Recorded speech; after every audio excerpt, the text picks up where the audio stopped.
Shalom WRT. It's wonderful to have these few minutes to say hi to you from Lublin, Poland, which is a city of considerable Jewish significance, both historically and today, close to the borders of both Belarus and Ukraine. These cities, which may have just been foreign names to us only weeks ago or dots on a map, are now becoming more and more familiar as we watch the horrific news coming from this part of the world. It is exceptionally meaningful to be here with 18 rabbis from the New York City area, all sponsored by our local federation, the UJA of New York. I feel blessed to be in the company of friends and colleagues and mentors and people who are united in our determination to let the people of Ukraine know that we see them, we hear them, and we are here for them.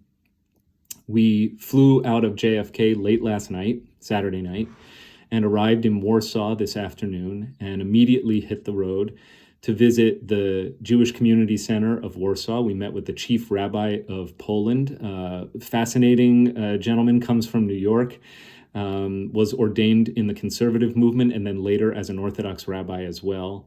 And he explained the work that the Warsaw Jewish community is doing on very short notice to welcome hundreds of thousands of refugees just to the city of Warsaw, which has swelled in population by more than 15%.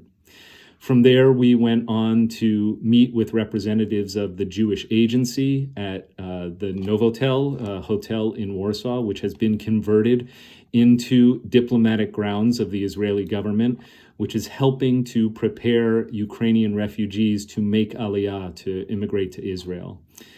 We also learned that many of the refugees, and of course we know that there are now refugees swelling into the millions, most of whom are women and children because men ages 18 to 60 are being asked or told to stay behind to fight for their country. But many of the women and children do not want to leave for foreign destinations, including Israel, including the Netherlands or the United Kingdom or France, because they want to stay close to the border in the hopes that they might quickly be reunited with their fathers and husbands and loved ones who are still fighting for Ukraine. So that is also an added dimension of the current refugee crisis that the people of Poland and nearby countries on the border of Ukraine are presently negotiating.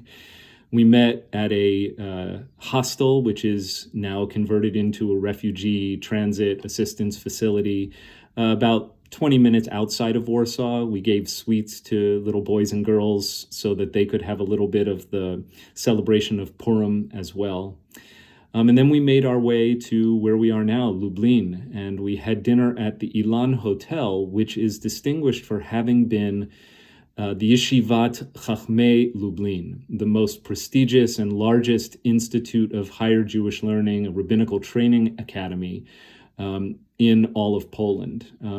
So to pray evening services in a space that had brought so much Torah, so much Jewish wisdom and Jewish mitzvot into the world was an incredibly powerful way to cap off a marathon day.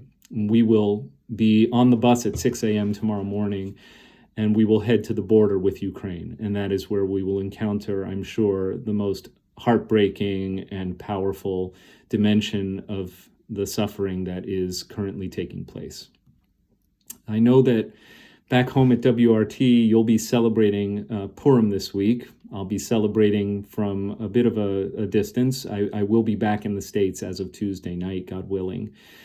But I was reading and studying the book of Esther in preparation for the holiday. I know that Purim is a time of merriment and even silliness. It's hard to line that up with what we are all feeling and seeing and worrying about these days. It feels a little bit cognitively dissonant to have Purim in the midst of such an unfolding humanitarian and moral crisis. But I observed a verse in chapter 4 of the book of Esther, chapter 4, verse 14, in which Mordechai is saying to Esther, "You cannot be silent. You must not be silent, even in the face of King Ahasuerus, who was fearsome and who could put anyone to death with a word. You cannot be silent. And he goes on to encourage Esther by saying, perhaps it is for this very reason that you have arrived here in the king's palace.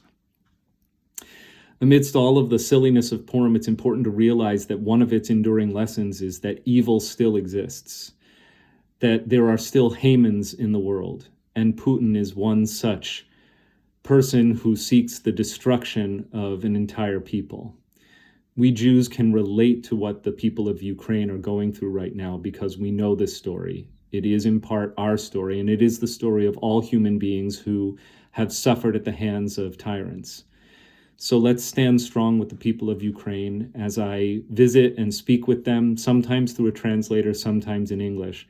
I tell them that they have the love of the entire Westchester Reformed Temple community and so many more from our home and our communities and our families that are standing with them right now.